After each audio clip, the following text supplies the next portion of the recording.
ሰላም ጤና ይስጥልን ውድ የሐሳብ ሚዲያ ቤተሰቦቻችን እንደምን ቆያችሁልን? የዛሬ የሐሳብ ዊክሊ ፕሮግራማችን እንግዲህ በመቄዶንያ ግቢ ነው የሚሆነው። ዛሬ የምንገኘው በመቄዶንያ የአእምሮ ህሙማንና የአረጋውያን መርጃ ማዕከል ነው። በዚህ ማዕከል እንግዲህ ከ9000 በላይ አረጋውያንና የአእምሮ ህሙማን ይገኛሉ። በተለይ ደግሞ መቄዶንያ በነገው ዕለት ትልቅ ፕሮግራም አለው። በዚህ ፕሮግራም ላይ እንግዲህ በርካታ ኢትዮጵያውያኖች በመሳተፍ ወገናዊ ድጋፋችንን ማድረግ ይኖርብናል። በተለይ በነገው ፕሮግራማቸው በራሱ በመቄዶንያ ዩቲዩብ ቻናል ላይ ሰፋ ያለ እንግዲህ የገቢ ማሰባሰቢያ ፕሮግራም አለ። ከነገ ማለትም መጋቢት 6 ከምሽቱ 12 ሰዓት ጀምሮ ሰፋ ያለ ትልቅ ፕሮግራም አለ። ለረጅም ቀናት የሚቆይ ፕሮግራም ነው። በዚህ ፕሮግራም ላይ ሁሉም ኢትዮጵያዊ በመሳተፍ ወገናዊ ድጋፉን ማድረግ ተገቢ ነው። ምክንያቱም እኛ ዛሬ በመቄዶንያ ተገኝተን በርካታ ነገሮች አይተናልና ያየነውንም ወደ እናንተ እናካፍላችኋለን። በዛሬ የሐሳብ ዊክሊ ፕሮግራማችን ደግሞ የምናነሳው በመካከለኛው ምስራቅ ባለው ውጥረት ላይ ደግሞ ጠቅላይ ሚኒስትር ዶክተር አብይ አህመድ በተባበሩት አረብ ኤምሬት ይፋ የስራ ጉብኝት እያደረጉ ይገኛሉ። የጠቅላይ ሚኒስትሩ ይፋ የስራ ጉብኝት እንዲሁም ደግሞ የመካከለኛው ምስራቅ አሁናዊ ሁኔታ ደግሞ ምን ይመስላል በሚለው ጉዳዮች ላይ ሰፋ ያለ መረጃ የምናደርሳችሁ ነው የሚሆነው። የዛሬውን ፕሮግራም እኔ ዮርዳኖስና በረከት አብራችሁን ቆዩ። በረከት እንዴት ነህ? እግዚአብሔር ይመስገን ሁሉ ሰላም። የመጀመሪያ እንግዲህ መንደርደሪያ ሀሳባችን የሚሆነው የመቄዶንያ ጉዳይ ነው። ዛሬ የምንገኘው በመቄዶንያ ትልቅ ግቢ ነውና በዚህ እንግዲህ 9000 የሚሆኑ የአእምሮ ህሙማንና አረጋውያኖች ይገኛሉ። በተለይ መቄዶንያ በተለይ ደግሞ ለበርካታ አረጋውያኖች ተስፋ የሆነ ማዕከል ነው። እንደምናውቀው እንግዲህ በርካታ ለሀገር ውለታ የሰሩ ሰዎች በነበራቸው የህይወት ዘመን እንግዲህ በርካታ ስራ የሰሩ ነገር ግን ከዛ በኋላ በችግርና በመከራ ውስጥ የሚያልፉ ሰዎችን እያነሳ እንግዲህ በርካታ እንክብካቤዎችን ድጋፎችን ያደርጋልና እንደው ዛሬ በመቄዶንያ መገኘትህ ምን ለየት ያለ ስሜት ተሰማ? እውነት ለመናገር መቄዶንያን ከውጪ ስትሰማውና ገብተህ እውነታውን ስታይ በጣም የተለያየ ነው። ለአእምሮ ይከብዳል። ሰው መሆን በቂ ነው ያሉትም ትክክል ነው እና በጣም የወደቁ የቆሰሉ የተጎዱ ትንሽ ትሪትመንት ቢደረግላቸው ደግሞ ለሀገር ብዙ ፋይዳ ማቅረብ የሚችሉ ወጣቶች ጭምር ናቸው በዚህ ቦታ ላይ ያሉትና ከጎዳና የተነሱበት አሁን ላይ ያላቸው ለውጥ አሁን አስተባባሪ ሆነዋል። አብዛኛውን ስራዎች እየሰሩ ነውና ይህ በጣም ለሀገር ወሳኝ የተባለ ነው። በነገራችን ላይ ኢትዮጵያ ውስጥ የተለመደው ባለውለታን መናቅ ነው። የገደለሽ ቀርቶ የሚባለው አባባል ራሱ ለዚህ ነው እና ብዙ የሀገር ባለውለታዎች የተዋጉ ለኢትዮጵያ እጅግራቸውን የሰጡ እዚህ ቦታ ላይ እናገኛቸዋለን። ይህ ማለት መጨረሻ ላይ ሰውነት ነው የሚመጣው። ፖለቲከኛ ሁን፣ ወታደር ሁን፣ ፖሊስ ሁን፣ ማንም ሁን፣ የትኛውም ፖለቲከኛ ሀገር መሪ በቃ መጨረሻው ይሄ ነው። ስለዚህ ኢትዮጵያውያን ራሳችንን በራሳችን መርዳት መቻል፣ የሰው እጅ አለመጠበቅ፣ ይህንን ተምሬበታለሁ። በጣም ብዙ ሰው ነው የተመለከትኩት። በቀን ምን ያክል ዲማንድ እንዳለ ነው የተመለከትኩት። ለምሳሌ አብዛኞቹ በሚጸዳዱበት በዳይፐር በምናምን ነውና ብዙ ኢትዮጵያውያን እዚህ ብንረዳ አስራታችንን ጨምሮ ብናደርግ ልብሶቻችንን አስበንበት ደግሞ ሰብሰብ ብለን ይህንን ማዕከል ብንጎበኝ ለአእምሯችን ሰላም የሚሰጥ ምናልባትም የህይወት ጥፍጥናውን የምትረዳበት ነው። እስከዛሬ ድረስ ባንዳንድ ነገሮች እኔ ራሱ አማራለሁና እዚህ ብዙ ስመለከት እግዚአብሔር ይመስገን ትላለህ እና ይህንን ተመልክቼበታለሁ። ይህ ምናልባት ለነፍስ የሚሰራበት ቦታ ነው። በየትኛውም የሃይማኖት መዋቅር ውስጥ ክልል ውስጥ ብትሆን ይህ በቃ ለነፍስ የሚሰራበት ቦታ ነው። መተው እንዲረዱ ቤተሰብ እንዲሆኑ ጋብዛለሁ። አዎ ይህ ማዕከል እንግዲህ በተለይ በርካታ አረጋውያኖችን ያነሳውና ካለበት ከወጪ አንጻር ስንመለከተው እየሰራቸው ያሉ ፕሮጀክቶች እንግዲህ አሁን የጀመረው ህንጻ አለ። በቀጣይም በተለያዩ በክልል አካባቢዎች እንግዲህ ወደ 15 በሚሆኑ ቅርንጫፎች ላይ የተጀመረ የግንባታ ስራዎች አሉ። እዚሁም እንግዲህ በዋናው ግቢ ላይ የተሰራ ትልቅ ፕሮጀክት አለ። የማጠናቀቅ ስራዎች አሉና አስፈላጊ ነው። እሱን ይዘነው እንደው በቀን ወጪያቸውን እንኳን ስንመለከተው ወደ 3 ሚሊዮን በቀን እንግዲህ የዚህ አረጋውያኖቹ የሚደረገው ድጋፍ በአንድ ቀን የ3 ሚሊዮን ወጪ ነው። 3 ሚሊዮን ምን ያህል ከባድ እንደሆነ የምናውቀው ነው። በተለይ ደግሞ በሁሉም ኢትዮጵያዊ መተባበር የቆመ ድርጅት እንደመሆኑ አንጻር አሁንም የኢትዮጵያኖች ድጋፍ ይፈልጋል። በቀን እንኳን ከ3300 በላይ ሰዎች ዳይፐር ይጠቀማሉ። አንድ ብቻ አይደለም፣ በቀን 2 እና 3 ሊጠቀሙ ይችላሉ። ይህን ወደ ሂሳብ ስንሰለው በጣም ብዙ ብር ነውና እዚህ ማዕከል ውስጥ በርካታ ስራዎች እየተሰሩ ይገኛሉ። ሁሉም ኢትዮጵያዊ መሳተፍ አለበት። በዋነኝነት ደግሞ ከነገ ጀምሮ ከመጋቢት 6 ነገ ጀምሮ እንግዲህ በራሱ በመቄዶንያ የዩቲዩብ ቻናል ላይ እንግዲህ የገቢ ማሰባሰቢያ ፕሮግራም አለ። መላው ኢትዮጵያዊ ይህንን የዩቲዩብ ቻናል ሰብስክራይብ በማድረግ ቤተሰብ በመሆን እንደዚሁም ደግሞ በገቢ ማሰባሰቢያ ስነ ስርዓቱ ላይ በመሳተፍ ሰው የሚችለውን የአቅም ድጋፍ ማድረግ ተገኝተህ ቪው ራሱ መጨመር እኮ ዋጋ አለውና እነዚህ አይነት ስራዎችን ብንሰራ እንደ ኢትዮጵያኖች ተባብረን እንግዲህ ዶክተር ቢኒያም ይሄንን ትልቅ ተቋም ገንብተውልናል። በ40 ሰው ተነስቶ ዛሬ እንግዲህ 9000 ሰው ላይ ደርሰዋል። እነዚህ ኢትዮጵያኖችን ደግሞ የዶክተር ቢኒያምን ፈለግ በመከተል ሁሉም ኢትዮጵያዊ በሚችለው አቅም በመደገፍ መቄዶንያን ማገዝ መደገፍና ማበረታታት ያስፈልጋል። ሁሉም ኢትዮጵያዊ ከነገ ከመጋቢት 6 ጀምሮ በመቄዶንያ የዩቲዩብ ቻናል ከ12 ሰዓት በኋላ ሰፋ ያለ የላይቭ ስትሪም ፕሮግራሞች አሉ። በተከታታይ ቀናቶች የሚደረግ የላይቭ ስትሪም እንግዲህ ሁሉም ኢትዮጵያዊ በመሳተፍ የበኩሉን ድርሻ እንዲወጣ እንላለን። በረከት ከመሸጋገሪያ በኋላ ተመልሰናል። ውድ ተመልካቾቻችን እንግዲህ ወደ ዋና አጀንዳችን የምንሄደው በረከት የዛሬ የዊክሊ አጀንዳችን የሚሆነው እንግዲህ የመካከለኛ ምስራቅ ውጥረት 15ኛ ቀኑ ላይ ይገኛል። እንግዲህ 2 ሳምንታትን ሞልተውታል። ያለምንም እረፍት በርካታ ውጊያዎች እየተደረጉ ይገኛሉ።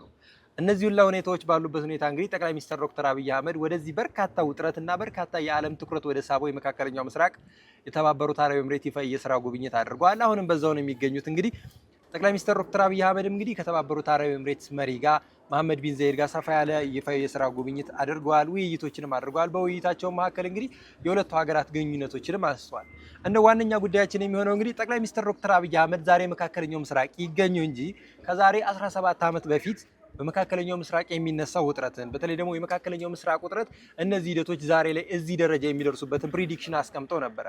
የመሪው የመካከለኛ ምስራቅ ጉብኝት ቀላል የሚባል አይደለም። ይሄ ሁላ ውጥረት ባለበት ሁኔታ ወደ መካከለኛው ምስራቅ ለመሄድ የደፈረ የትኛውም ሀገር መሪ የለም። በተለይ ደግሞ ይሄ ትልቅ ውጥረት ባለበት ሁኔታ መሪዎች ወደዚህ ቦታ መሄድ አይፈልጉም፣ አይመኙም። ኢራን በተባበሩት አረብ ኤሚሬት ላይ በርካታ ጥቃቶችን እየፈጸመች ባለችበት በዚህ ሁኔታ ላይ መሪው ከዛሬ 17 ዓመት በፊት ነው ይሄን እቅዳቸውን ያሰቡት። እንግዲህ በተለይ የመካከለኛው ምስራቅ ውጥረት እንደዚሁ አይቀጥልም። ከመካከለኛው ምስራቅ ሀገራቶች ጋር ወዳጅነት መፍጠር ያስፈልጋል። በጋራ በትብብር መስራት ያስፈልጋል። እነዚህ ሀገራቶች ለዓለም ኢኮኖሚ፣ ለዓለም እድገትና ለዓለም ብልጽግና በጣም ወሳኝ የሚሆኑ ሀገራቶች እንደመሆናቸው አንጻር ከነዚህ ሀገራቶች ጋር ወዳጅ ሀገር መሆን አለብን የሚለውን እሳቤ አስበው እየሰሩ ይገኛሉ። ከዛሬ 17 ዓመት በፊት መሪው ያነሱት ምንድነው? አሁን ያለንበት የአፍሪካ ቀንድ ከመካከለኛው ምስራቅ ጋር የሚያያዝ ቀንድ ነው። በተለይ የአረቡ ሀገራቶች ውሃ ይክፈለን እንጂ የምንገናኝባቸው ሂደቶች አሉና በእነዚህ ሂደቶች መካከል የሁለቱ አህጉሮች መገናኘት፣ በሁለቱ አህጉሮች መካከል ያለው የጋራ እሴት መቀጠል ደግሞ አስፈላጊ ነገር ነውና እንደው ጠቅላይ ሚኒስትሩ ዶክተር አብይ አህመድ ዛሬ መካከለኛው ምስራቅ መገኘታቸው ለበርካቶች ሰርፕራይዝ ሊሆን ይችላል። ነገር ግን ከዛሬ 17 ዓመት በፊት የነበረውን ንግግራቸውን ብንመለከት ግን እነዚህ አይነት ውጥረቶች ባሉበት ሁኔታ እንኳን ከነዚህ ሀገራቶች ጋር ወዳጅነታችንን ማጠናከር አለብን የሚሉ ሀሳቦች አሉና እንደው በረከት የመካከለኛው ምስራቅ ውጥረትንና የጠቅላይ ሚኒስትሩን ይፋ የስራ ጉብኝት እንዴት ተመለከትከው? እውነት ነው። የጠቅላይ ሚኒስትር አብይ አህመድን ይፋዊ የስራ ጉብኝት ተመልክቼዋለሁ። አስደንግጦኝ ነበር። ምክንያቱም ይሄ ጉብኝት በሚካሄድበት ሰዓት ላይ ኢራን፣ እስራኤል፣ አሜሪካ ወጥ የተባለ ጦርነት ላይ ናቸው። ምናልባትም አደጋ ሊደርስ ይችላል አይችልም የሚል ስጋቶች ሁሉ ነበሩኝ። ግን አንድ ነገር ማንሳት መቻል አለብን። ኢትዮጵያ የመካከለኛው ምስራቅን ስትመለከትበት የነበረው አይን ምን አይነት ነው? ምክንያቱም በኢትዮጵያ ፖለቲካ ውስጥ የመካከለኛው ምስራቅ የአረቡን ማህበረሰብ እየተመለከትን ያለ ነው እንደ ወዳጅ አልነበረ አለመሆኑ ደግሞ ዋጋ አስከፍሎናል። የመጀመሪያውን ስናነሳ ኢትዮጵያ በአባይ ግድብ መስራቷ ላይ ሰፊ የተባለ የአረቡ ዓለም ዘመቻዎች ሲካሄድ ነበር። በግብጽ ብዙ ኢትዮጵያኖች ይሄኛው ሪሌሽናችን ስለሌለን እነሱ የአረብ ሊግን ጨምሮ የሚያወጡት እንዲሁም ፖለቲከኞቻቸው አክቲቪስቶቻቸው የሚናገሩትን ንግግሮች እንኳን የመመለስ የምላሽ መስጠት እንኳን ተቸግረን ነበር። የመካከለኛው ምስራቅን ጥሎ መሄድ በፍጹም አይቻልም። ስለዚህ የመካከለኛው ምስራቅ ጋር አሁን ኢትዮጵያ የውጭ ጉዳይ ፖሊሲዋ በአዲስ መንገድ ሪፎርም ከተደረገ በኋላ ትኩረት ያደረገው ጎረቤትን ቅድሚያ የሰጠ በዚህ ደግሞ በመካከለኛው ምስራቅ ደግሞ ያለን ግንኙነት ትክክለኛ ፍሬንድሺፕ ነው፣ ቋሚ የሆነ ነው።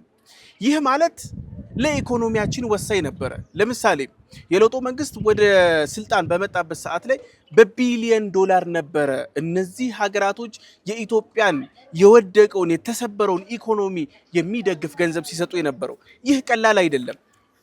አንደኛ እንደዚህ አይነት የፋይናንሻል መደጋገፎች ኢንቨስትመንት በሰፊው የተከፈተበት ነበር። በቀጣይ ደግሞ የምንመለከተው ኢትዮጵያ ከነዚህ ቦታዎች ጋር ያላት ከነዚህ ሀገራት ጋር ያላት ሪሌሽን በጨመረ ቁጥር ኢትዮጵያ ተሰሚነቷ እየጨመረ ይሄዳል። ምክንያቱም እኛ የምንጠቀመው ነዳጅ የሚመጣው ከነዚህ ሀገራት ነው። ሰፊ የተባለ የኢኮኖሚ እንቅስቃሴ አለን። ስለዚህ በሁለቱ ውሃዎች ደግሞ አብረን መስራት ከተቻለ ደግሞ የተሻለ መቀራረብ ይፈጠራል። አሁን ያልኩ ግን ከሁሉም በላይ ወሳኝ ሊሆን ይችላል። ምክንያቱም ኢትዮጵያ ከዚህ በፊት ወደ ምዕራቡ የምታዘነብል ነበረች በኢህአዴግ ጊዜ ላይ። አሁን ሁሉንም መያዝ የተቻለበት ከሁሉም ጋር እኩል መነገድ ከህንዱም ጋር ከአረቡም ጋር እንደ ኤዥያ ከአሜሪካ ጋር መነገድ የተቻለበት ነው። ይህ በኢትዮጵያ ኢኮኖሚ ላይ የሚታይ የሚዳሰስ ትልቅ ለውጥ ማምጣት ይችላል። እኛ በተደጋጋሚ ስንከስር የነበረው ነገር ይህ ነበረ። ምክንያቱም ኢትዮጵያውያኖች አይታ ከሆነ ለምሳሌ ከንጉሱ ወደዚህ ያለው ደርግን እንኳን ስትመለከት የማርክሲስት የሌኒኒስት የሌሎች ሀገር አማልክትን ጎትተን የማምለክ አባዜ ነበረብን። ስለዚህ ከአንዱ ጎራ የመለጠፍ አንዱን ጎራ ደግሞ ጥሎ አንዱ ጎራ ላይ የመለጠፍ ነበር። አሁን ግን ከሁሉም ጋር እኩል የሚባል ግንኙነት መጀመራችንን የሚያሳይ ነው። በዚህ ችግር ጊዜ ጠቅላዩ በዩኤኢ መገኘታቸው ኢትዮጵያ ያላትን ድጋፍ የሚያሳይ ነው።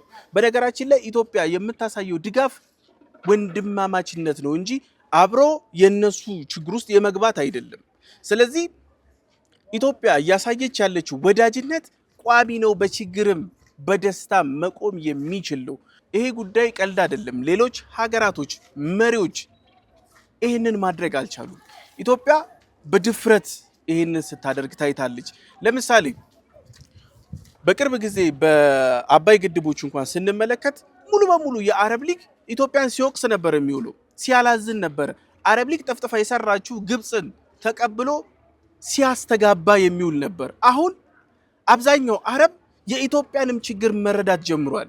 የልማት ችግር እንደሆነ፣ የመብራት ችግር እንደሆነ፣ ፓወር የሪሶርስ ጉዳይ መሆኑን ተረድቶታል። ስለዚህ አሁን አንጻራዊ የሆንን መተናል። ከአረብ ሀገራት ጋር ያለን ግንኙነትን ወደድንም ጠላንም የግድ ይለናል። ምናልባትም እዚህ ጉዳይ ላይ የሀሳብ ሜዳን ቢከታተሉ ታሪፍ ነው። ጋዜጠኛ መሐመድ ሐሰን የሰጠው አንድ ትንታኔ ነበረ።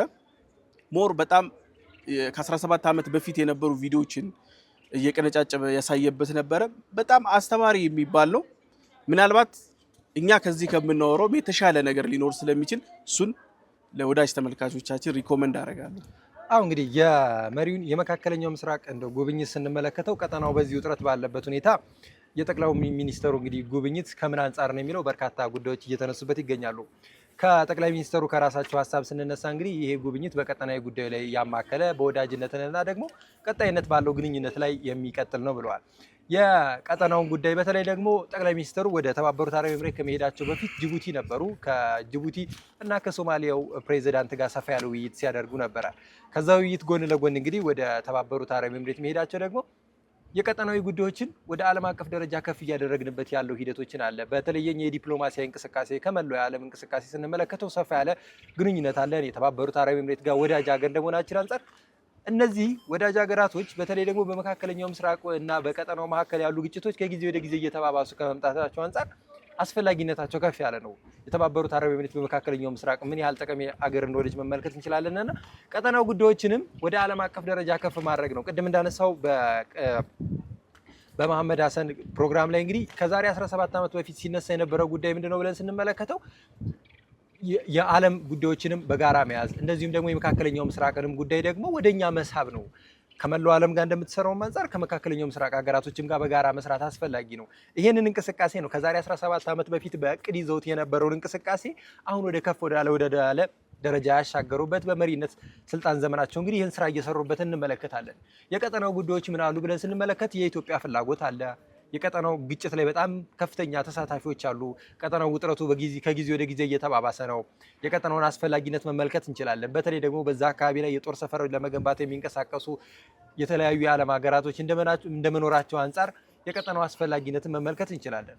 በተለይ የውሃው ድንበሮችን ስንመለከተው እኮ የመካከለኛው ምስራቅንና የአፍሪካ ቀንድን ድንበር የሚያዋስን በተለይ ደግሞ በሆርሙዝ ሰርጥ አካባቢ በተለይ ደግሞ በቀይ ባህር አካባቢ ያለውን እንቅስቃሴ ስንመለከተው እነዚህ ሁለት አህጉራቶች በጋራ መስራት አስፈላጊ ነው። ምክንያቱም የቀይ ባህር ሰላምና ደህንነት መጠበቅ አለበት። በዛ አካባቢ ላይ የሚደረጉ የንግድ እንቅስቃሴዎችን ለመጠበቅ ደግሞ ሁለቱም በውሃ አካባቢ የሚገኙ ሀገራቶች መተባበር ይኖርባቸዋልና የመካከለኛው ምስራቅ ሀገራቶች ለአፍሪካ ቀንድ ቀላል የሚባሉ ሀገራቶች አይደሉም። ይሄ ሁኔታን ደግሞ ስንመለከተው ከነዚህ ሀገራቶች ጋር እንዴት መስራት አለብን፣ እንዴት መወያየት አለብን፣ እንዴት መነጋገር አለብን በሚለው አሁን ጠቅላይ ሚኒስትሩ እንግዲህ ወደ መካከለኛው ምስራቅ ባደረጉት ጉብኝት ላይ የአፍሪካ ቀንድ የቀጠናዊ ጉዳዮችን ደግሞ ወደ መካከለኛው ምስራቅ እንደዚሁም ደግሞ ወደ ሌሎች የዓለም ሀገራቶች ማስፋፋት አስፈላጊ ነውና የመሪው ጉብኝት ከጉብኝትን ባሻገር እንግዲህ የቀጠናው ጉዳዮች ላይ በሰፊ የሚሰራ በሰፊ የሚወያይና በሰፊ ሀሳቦችን የሚሰጥ ነው። ሀገራችን ኢትዮጵያ የውስጥ ፖለቲካችንን ጨርሰን ለምሳሌ ከተባበሩት አረብ ኤሚሬት ጋር ወዳጅ ሀገር ነን። በተለያዩ ዲፕሎማሲያዊ እንቅስቃሴዎች እንሰራለን። ወታደራዊ ትብብሮች አሉን። የተለያዩ የኢንቨስትመንት አማራጮች አሉን። ይሄ የሀገርን ጉዳይ ጨርሶ ወደ ቀጠናዊ ጉዳይ ከመሸጋገርም ከፍ ያለበት ሂደት የምንመለከተው ነው። ጠቅላይ ሚኒስትሩ ወደ ቀጠናው ጉዳይ ከፍ ያሉበት ነው። የኢንቨስትመንት አማራጮችንም መሳብ ያስፈልጋል። ኢትዮጵያ በተለይ የመካከለኛው ምስራቅ ሀገራቶች በርካታ የኢንቨስትመንት አማራጮች ወደ ኢትዮጵያ እየተሳቡ እንዳለው ሁኔታ ወደ መካከለኛው ምስራቅ ያሉ የኢንቨስትመንት አማራጮችም ወደ አፍሪካ ቀንድ መሳብ አለባቸውና እነዚህ ሂደቶችን ከፍ የምናደርግበት ሂደት ነውና የመካከለኛው ምስራቅ ሀገራቶች ጋር በጋራ መስራት አለብን፣ በጋራ መወያየት አለብን፣ በትብብር መስራት አለብን ያሉትን ጠቅላይ ሚኒስትሩ ከዛሬ 17 ዓመት በፊት ያነሱትን ሀሳብ እንግዲህ ወደ ትግበራ እየቀየሩት ይገኛሉና በረከት እንደው የዛሬ 17 ዓመቱን ፕሮግራም ተመልክተዋልና የነዚህ ሁለት በተለይ ደግሞ የነዚህ ሁለት ቀጠና ሀገራቶች የመካከለኛው ምስራቅና የአፍሪካ ቀንድ ሀገራቶች በጋራ ትብብር መስራት እንደምን ትመለከተዋለን? እውነት ነው። የመካከለኛው ምስራቅን ጉዳይ የምመለከተው ኢትዮጵያ በዚህ ቀጠና ላይ የሚመጣ ጸጋም እዳም ያገኛታል። ስለዚህ የመካከለኛው ምስራቅም ጸጋውም እዳውም የሚያገኝህ ከሆነ ደግሞ እየተጠቀምክ መሆን አለበት። እዳው ብቻ ማግኘት የለበትም። ኢትዮጵያ በሁለቱ ውሃዎች በኩል ያላትን ጥቅም የማስጠበቅ ሂደት አንደኛውን የአባይን ውሃ አሳክታለች። ሁለተኛው ደግሞ የቀይ ባህር ነው። የባህር በር በግልጽ መቀመጥ ስላለበት አንዳንዶቹ የመጠቀም ጉዳይ ያደርጉታል፣ የተራ የወደብ ጉዳይ አድርገው ያወርዱታል። ግን ጉዳዩ የባህር በር ነው። ይመለከተናል፣ ከሲኪዩሪቲ ጀምሮ ይመለከተናል፣ ያገባናል። ምክንያቱም ኢትዮጵያ በተሰራባት ሴራ ነው እንጂ እውነታውን ስንመለከት ይህ ባህር በር የግላችን የሆነ ነበር። ስለዚህ የዚህ የመካከለኛው ምስራቅ ላይ የሚመጣ እያንዳንዱ ችግር በቀጥታ ነው ለዞም የሚያገኘን፣ እንደ ሌሎች ሀገራት በተዘዋዋሪ የሚያገኘን ጉዳይ አይደለም። ለምሳሌ በሰሞኑ የነበሩት 2 ሳምንት በላይ አሁን እየተሻገረ ያለው የኢራን፣ እስራኤል፣ የአሜሪካ ጥምር ጦር ይሄኛው ግጭት በጣም አስከፊ ነው። በነገራችን ላይ የዚህን ግጭት ነገር ስንመለከት አሁን ኢራን ላይ የተከፈተው ወረራ፣ እስራኤል የለኮሰችው እሳት፣ አሜሪካ የምታራግበው እሳት ለቀጠናው ትልቅ ችግር ነው። ምክንያቱም ኢራን ከዚህ ቀጠና ላይ ትጠፋለች ብሎ ማሰብ ኢራንን አለማወቅ ነው። አንደርስቲሜት አድርጎ የመመልከት ጉዳይ ነው። በነገራችን ላይ አንዳንድ ሀገራቶች የኢራንን ሬጂም የመጥፋት ፍላጎታቸው እየጨመረ መጥቷል። በነገራችን ላይ የኢራን ሬጂም ከዚህ ቦታ ላይ ቢጠፋ ቀጣይ የሚሆኑት እነሱ ናቸው። ምክንያቱም እስራኤል እንዳለችው ከሆነ ከዚህ በፊት ኢራንን ስንጨርስ ወደ ቱርክ እንሄዳለን የሚል ይሄ በጣም ከባድ የተባለ ነው። ምክንያቱም የእስራኤልን ጉዳይ ስንመለከተው ኢራንን ለምንድን የጠመደቻት? እውነት ችግሩ ኢራን ውስጥ የተነሳው የኒውክሌር ችግር ነው ወይ? አይደለም። ምክንያቱም ኒውክሌር አይደለም ዋና አጀንዳው። የኒውክሌር ከሆነ ለምን ፓኪስታን አትሄድም? ለምን ኖርዝ ኮሪያ አትሄድም? ጉዳዩ የኒውክሌር አይደለም። ኢራን በጋዛ ምስኪኖች ላይ የሚደርሰውን ሰቆቃ፣ ሞት፣ ጅምላ ጭፍጨፋ ይቁም ስላለች ነው። በሁቲ በሄዝቦላ በኩል ይህንን እንቅስቃሴዋን የእስራኤል ዘር ማጥፋትን ማጽዳትን ስለተቃወመች ነው። ስትራቴጂካል በሆነ መንገድ ስላስቆመችው ነው። ለዛ ነው ኢራን ትጥፋ የተባለው። ይህ እንቅስቃሴን ስንመለከቱ ጋዛ ላይ አንድ የእስራኤል በሚኒስቴር ደረጃ ያለ ሰው እንዲህ ብሏል ከዚህ በፊት በኒውክሌር ልናጠፋቸው እንችላለን። ከ92 በላይ የኒውክሌር አክቲቭ የሆነ ኒውክሌር የታጠቀች ሀገር ነች። ለጋዛ ኒውክሌር የተመኙ ለንጹሃን ምንም ከAK47 የማይዘል ትጥቅ ላላቸው ይሄንን የሚመኝ አካል ዛሬ ላይ በቀጠናው ምን ሊያደርግ ይችላል? የኢራን መጥፋት ታላቋ እስራኤል እንድትመሰረት ነው የሚያደርገው።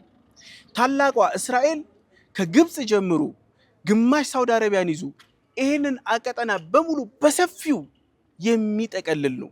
ስለዚህ ዓላማው ኢራን የተወረረችው ለጋዛ ምስኪኖች ድምፅ ስለሆነች ነው።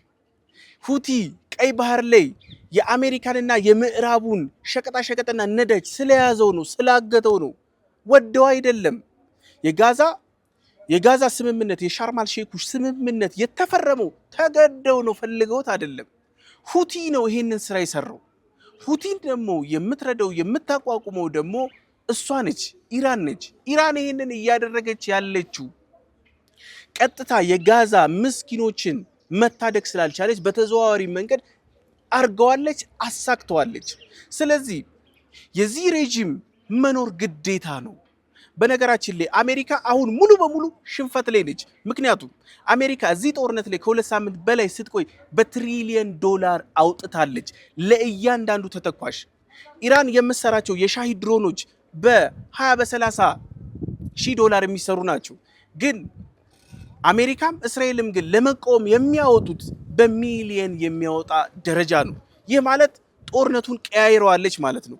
ሁለተኛ ሆርሙዝን በመዝጋቱ ዓለም አቀፍ ማርኬት እየወደቀ መጥተዋል። የስቶክ ገበያዎች እየተያዙ መጥተዋል። ኢራን በኢኮኖሚ አሸናፊ እየሆነች ነው። እንዲሁም ጦርነቱ ላይ እሷ 10 ብር ወርውራ 1000 ብር ነው እያስወጣቻቸው ያሉ። ይህ የኢራንን ማሸነፍ የሚያሳይ ነው። በነገራችን ላይ ቀጣዩን ደግሞ የአሜሪካን ዱብዳ እንመልከቱ። አሜሪካ እዚህ ጦርነት ላይ ለመቆየት የምታወጣው እያንዳንዱ ወጪ ከፍተኛ ነው። ሁለተኛ የአሜሪካ ሀገራዊ ዕዳዋም እየጨመረ መጥቷል። በሶስተኛነት ደረጃ አሜሪካ ወጪዋ ዕዳዋ እየጨመረ ስለሆነ ጦርነቱን ጥዬ ልውጣ ብትል ደግሞ አሜሪካ እንደለመደችው ተሸንፋ ወጣች የሚለውን ትፈራለች። ስለዚህ እሱን ደግሞ ላለማድረግ ደግሞ ጦርነቱ ላይ ደግሞ የምትቆይ ከሆነ መልሶ ውድቀት ነው። ግን አሜሪካ እስራኤል በዚህ ጦርነት ላይ ከ2 ሳምንት በላይ ቆይቶ ምን ትርፍ አገኙ? አያቶላን ገለዋል። ግን የኢራን እስላማዊ ዘቡን ገደሉት ወይ አጠፉት ወይ? አላደረጉትም። አያቶላ ሞተ፣ አያቶላ ተተካበት። ስለዚህ የዚህ ጦርነት ጭብጡ መጨረሻው ሽንፈት ነው። ምንም መፈየድ አልቻሉም። ምክንያቱም ከዚህ በፊት የዛሬ ሳምንት ላይ ይመስለኛል የነበረ ንግግር ላይ ምንድን ነው ያልኩት? አይዲዮሎጂ አይገደልም፣ አስተሳሰብ አይገደልም። ዛሬ ላይ እዚህ ጋር የጀመሩት እሳት በጣም በብዙ ሀገራት በመካከለኛው ምስራቅ ሀገራት ጋር በእጥፍ አያቶላዎች እየተፈለፈሉ ነው ያሉት። በእጥፍ ይሄንን አይዲዮሎጂ የሚደግፉ ሰዎች ነው እየፈሉ ያሉት። ስለዚህ አሜሪካም እስራኤልም ሙሉ በሙሉ በዚህ ጦርነት ላይ ከስረዋል። ለዚህ ጦርነት ያወጡት ወጪ ሀገራዊ ዕዳቸው መጨመር፣ በዚህ ደግሞ ይሄ ሁሉ ወጪ አውጥተው ዕዳቸውንም ተሸክመው ወጪያቸውንም ተሸክመው ደግሞ የኢራን እስላማዊ ዘቡን ማድቀቅ አልቻሉም። ግን አንድ ነገር ተሸውደዋል። ኢራን ውስጥ ህዝባዊ አመጽ ማድረጋቸው በር የከፈተላቸው ስለመሰላቸው ነው። አያቶላውን ከገደልን ህዝቡ አምጾ ይገለዋል። አሁን ግን የሆነው በተቃራኒው ነው። የኢራን ህዝብ ከእስላማዊ ዘቡ ጋር እየቆመ ነው ያለው። አሜሪካ በዚህ ጥቃት ላይ ከፍተኛ የተባለ ውድመት ነው። ጀቶቿ እየፈረሱ ነው። ከአየር ላይ እየተንጠባጠቡ እየወደቁ ነው። ብዙ ሀገራት F-35ን የግዢ ኦርደር አስገብተው ነበር። አሁን ሙሉ በሙሉ ካንስል ተደርጓል። ምክንያቱም ውጤታማ ስላልሆነ አየር ላይ ነዳጅ የሚሞሉ የአሜሪካ አውሮፕላኖች ተከስክሰዋል። ለምን? ውጤታማ ስላልሆኑ። ስለዚህ ሁለንተናዊ ድቀት ደርሶባቸዋል ማለት እንችላለን። በዚህ በአሜሪካ እስራኤል እንዲሁም በኢራን ጦርነት ላይ አንድ ነገር በጉልህ እየታየ ነበር። ለምን ኢራን ጎረቤት ሀገሮችን ታጠቃለች የሚለው ጥያቄ በደንብ በሰፊው ነጥሮ እየወጣ ነበር። በነገራችን ላይ ይህ ስትራቴጂ ውጤታማ የሆነ የኢራን ስትራቴጂ ነበረ። ምክንያቱም እነዚህ ጎረቤት ሀገሮች የተጠቁት እውነት እነሱ የዋህ ሆነው ነው? ኢራን ዝም ብላ እያጠቃቻቸው ነው? አይደለም። በዚህ በመካከለኛው ምስራቅ ያሉ የጦር ቤዞች እየተነሱ ነው ኢራንን ሲያወድሙ የነበሩት የአሜሪካም የእስራኤልም ጀቶች። ስለዚህ የመጀመሪያው ስራ ይህ ነው። ሁለተኛው ደግሞ በእነዚህ በመካከለኛው ምስራቅ ሀገራት ውስጥ ነው የአሜሪካም የእስራኤልም ጀቶች ነዳጅ እየጫኑ ቦምብ እየታጠቁ እየተመላለሱ በቀን ከ2000 በላይ ታርጌቶችን ሲያወድሙ የነበሩት። ስለዚህ ጎረቤት ሀገሮች ለነዚህ ለአሜሪካና ለእስራኤል ሀገራት ጦሮች ምንም አይነት አገልግሎት አልሰጥም ቢሉ ይህ አይደርስባቸውም ነበር። ግን አገልግሎት ስለሰጡ ግን ተሳታፊ ናቸው፣ በቀጥታም በተዘዋዋሪም ማለት ነው። እነዚህ የአረብ ሀገራቶች የተጠቁት ደግሞ ሌላኛውና ዋነኛው የሚባለው ኢራን ቀጠናዊ ለማድረግ ነው። ኢራን ቀጠናዊ ማድረጓ ደግሞ ስኬታማ አድርጓታል። ምክንያቱም እነዚህ ሀገራቶች ውስጥ ያሉ ኦይል ሪፋይነሪዎች በመመተታቸው፣ አንድ ሁለተኛ ሆርሙስን ዘግታ የትኛውም የነዳጅ እንቅስቃሴ መቆሙ በቀን ከ20 ሚሊዮን በርሜል በላይ እንቅስቃሴ የሚደረግበትን በማቆሟ አሜሪካ ጭንቀት ውስጥ ወድቃለች። የአሜሪካ ሁሉም ስቴቶች በሚባል ደረጃ ነዳጅ ጨምሯል። በእርግጥ እንደ አሜሪካ ውስጥ አንዱ ስቴት ላይ ይጨምራል ነዳጅ፣ አንዱ ላይ ይቀንሳል። ግን ለመጀመሪያ ጊዜ በሁሉም ስቴቶች ከፍተኛ የተባለ የነዳጅ ጭማሪ አድርጓል። ስለዚህ ትራምፕ በስሜት እንጂ ያለ ስሌት የገቡበትን ጦርነት ዳግም በኢኮኖሚም እንዲሸነፉ አድርጓል። አሜሪካና አጋሮቿ በሚጠሏት በሚፈሯት ራሻ እጅ ስር እየወደቁ ይገኛሉ። የራሻን ነዳጅ ለመግዛት እየተስማሙ ነው። ሃንጋሪ ማዕቀቦቹ ሙሉ በሙሉ ዞር አድርጋ ግዢ ውስጥ ገብታለች። ከዚህ በፊት እንደምናስታውሰው ከሆነ ህንድ ሙሉ በሙሉ ግዢዋን ከራሻ እንድታቆም ተገዳ ነበር። አሁን የምዕራቡ ሀገራት እየገቡ ነው። ስለዚህ ወደድንም ጠላንም ራሻ ነዳጇን ትሸጣለች ማለት ነው። ሙሉ በሙሉ በዩክሬን ጦርነት የተጣለባት ማዕቀቦች እየተነሱ ከተሸጠ ደግሞ ራሻ ሙሉ በሙሉ አቅም አግኝታ ዩክሬንን ታሸንፋለች። የምዕራቡ ዓለማት እስከዛሬ ድረስ ገንዘባቸውንም ታንካቸውንም ጀታቸውንም የሰጡበት የነዚህ የምዕራባውያን ስብስብ የዩክሬን የእጅ አዙር ፕሮክሲ ጦርነት ሙሉ በሙሉ በራሻ አሸናፊነት ይጠናቀቃል። ራሻ ደግሞ መልሳ የኢራን ወዳጅ ነች። አሁን ላይ ኢራን ውጤታማ የተባለ የአሜሪካን ቤዞች ሙሉ በሙሉ ያጠቃችው በራሻ የደህንነት መረጃ ነው። ስለዚህ በቀጥታም በተዘዋዋሪም ኢራን አሸናፊ ሆና እየወጣች ይገኛል። አማራጩ ምንድን ነው? አማራጩ የኢራንን ሉዓላዊነት ማክበር፣ ሁለተኛ የኢራን የውስጥ ጉዳይ ላይ አለመግባት፣ ሶስተኛ የኢራን የመጪው ትውልድ ተስፋን ሰላማዊ የኒውክሌር ማበልጸግን አለመቃወም ነው። ኢትዮጵያ እስከዛሬ ድረስ የምትቃወመው ምንድን ነው? ግብፅ የአስገዳጅ ጠርናፊ የተባለውን ውል ስምምነት ፈርሚልኝ ነው። ግን የኢትዮጵያ መንግስት አልፈርምም የሚለው የመጪው ትውልድ ተስፋ ስለሆነ ነው። አሜሪካ እያደረገች ያለችው ምንም አይነት የኒውክሌር ማብላላት እንዳይኖር ነው። ይሄንን ማድረግ አይችሉም። ስለዚህ ይሄንን መስማማት የግድ ነው። ይሄ ጦርነት በነገራችን ላይ እንደ መደምደሚያ የማነሳው ከመጀመሩ በፊት ኢራቅ ስትወድም አውዳሚ መሳሪያ አለ ተብሎ ነበር። ኢራቅ ውስጥ ሲገባ ግን አንድም አውዳሚ መሳሪያ የለም። ኢንተርናሽናል አቶሚክ ኤጀንሲ ባረጋገጠው መሰረት ምንም አይነት የኒውክሌር ቦምብ የመስራት ፍንጭ የለም። ሲአይኤ ይሄን ደግሞ አረጋግጧል። ስለዚህ ይሄ የፖለቲካ አሻጥር ነው። አሜሪካ እየተመራች ያለችው በኤፓክ በእስራኤል ባለሀብቶች ነው። እነ ኤፒስተን ያ ሁሉ የወሲብ ቅሌት ፊልም የቀዱት አሜሪካውያንን ባለስልጣናቶች ለማስገደድ ነው፣ ብላክሜል ለማድረግ ነው። ምክንያቱም በገንዘብ የሚደለለው በገንዘብ ይደለላል። በስልጣን ጥም ያለበት በኤፓክ በኩል ምርጫው ደገፍ ተደርጎ ወደ ስልጣን እንዲመጣ ይደረጋል። ልክ እንደ ትራምፕ ይህን ስልጣን ያገኙት በዚህ ሂደት ነው። ምክንያቱም ኤፓክ ሰፖርት አድርጓቸው ነው የመጡት። ኦባማ የፈረሙትን የሰላማዊ የኒውክሌር ስምምነት እንደገቡ የቀደዱት ምክንያቱም የታዘዙበትን አጀንዳ ለማሳካት ስለነበር ነው። ስለዚህ ምንም አይነት የኒውክሌር ቦምብ የመስራት እንቅስቃሴ ሳይታይ ነበረ ተዘሎ የተገባው። በዚህ ጦርነት ዓለም አቀፍ ሕግ ተጥሷል፣ ሉዓላዊነት ተጥሷል። በዚህ ልክ ነው። አንተ እንዳነሳው ነው። ነገር ግን የዚህን ጦርነት አሸናፊ መወሰን የምንችልበት ጊዜ አይደለም። ምክንያቱም ከሁለቱም ኃይሎች መካከል የሚሰነዘሩ ጥቃቶች ከፍተኛ ውድመት እያደረሱ ነው፣ በርካታ ጉዳቶች እየደረሱ ነውና አንተ በኢራን በኩል እነዚህ ጥቃቶች የተሰነዘሩበት መንገድ ተገቢ አይደለም የምትላቸውን ሂደቶች የሄድክበት መንገድ አለ። ነገር ግን ደግሞ እነዚህኛውም ሀያላኖቹም ከሚያዩበት አንግል ከራሳቸው ጥቅም አንጻር የሄዱባቸው የተለያዩ በርካታ ጉዳዮች አሉ። እንደው ሰዓት ስለሚገድበን እንጂ የዚህ የመካከለኛው ምስራቅ ጉዳይ እንደዚህ በቀላሉ የሚያልቅ ጉዳይ አይደለም። ምክንያቱም አሁን ላይ አሸናፊው ላይ መደምደም የምንችልበት ጊዜ ላይ አይደለንም። ከንብረት ጉዳት ከውድመት አንጻር ስንመለከተው ከሁለቱም ኃይሎች መካከል ከፍተኛ ውድመት እየደረሰ ይገኛል። በነዳጅ ሀብት ውድመት እየደረሰ ነው። በጦር መሳሪያ ውድመቶች እየደረሱ ነው። የተለያዩ ፋሲሊቲዎች እየወደሙ ነው። ኢራን እንኳን በቀላሉ ብለን ማንሳት የምንችለው ሀያሉን አያቶላ አሊ ሀሚድን ያጣችበት መንገድ ተገቢ አይደለም። ለኢራናውያኖች እንደ ትልቅ ኪሳራ ልንቆጥርበት የምንችለው ምክንያት አለ። ምክንያቱም ኢራናውያኖችን አያቶላ አሊ ሀሚኒ በምን ያህል ደረጃ ሲመሩት ነበረ። ልጃቸው ከተተኩ በኋላ እንኳን የውስጥ ፖለቲካ ችግሮች አሉ። እሳቸውን የማይቀበሏቸው የሃይማኖት መሪዎች አሉ። የፖለቲካ አስተሳሰብ ያላቸው ሰዎች አሉ። እንደ አያቶላ አሊ ሀሚኒ አይሆንም የሚሉ ሰዎች አሉ። ቀጣይነታቸውን አልተወሰነም። በምን ያህል ደረጃ ተቃውሞ ሊነሳባቸው ይችላል፣ ተቀባይነታቸውስ በምን ያህል ደረጃ ነው የሚለውን የምናይባቸው በርካታ ቀናቶች አሉ። ይሄ ግጭት ገና የሚቀጥል የሚሆነው ዛሬ ኢራን ጥቃት አደረሰች፣ ነገም አሜሪካ ጥቃት ትሰነዝራለች፣ እስራኤል ጥቃት ይሰነዝራሉ። የመካከለኛው ምስራቅ ሀገራቶች ይሄ ሁላ ጉዳት እየደረሰባቸው ዝም የሚሉበት ሂደት አለ አይኖርም። ሌሎች ጥቃቶችም ስለሚኖሩ እንግዲህ በቀጣይ ቀናቶች የመካከለኛው ምስራቅ ውጥረት ምን ይሆናል የሚለውን በቀጣይ ቀን በሰፊው የምንመለከት ነው የሚሆነው። በረከት፣ ለዛሬ የነበረን ፕሮግራም እዚህ ጋር እናብቃ። አመሰግናለሁ።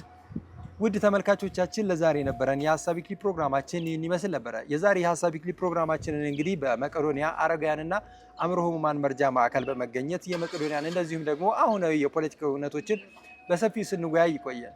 እናንተም ከኛ ጋር አብራችሁ ስለቆያችሁ ከልብ እያመሰገንን ከነገ ጀምሮ መጋቢት 6 2018 ዓ.ም በመቄዶንያ የዩቲዩብ ቻናል ሰፋ ያለ እንግዲህ የላይቭ ስትሪም የገቢ ማሰባሰቢያ ፕሮግራም አለ።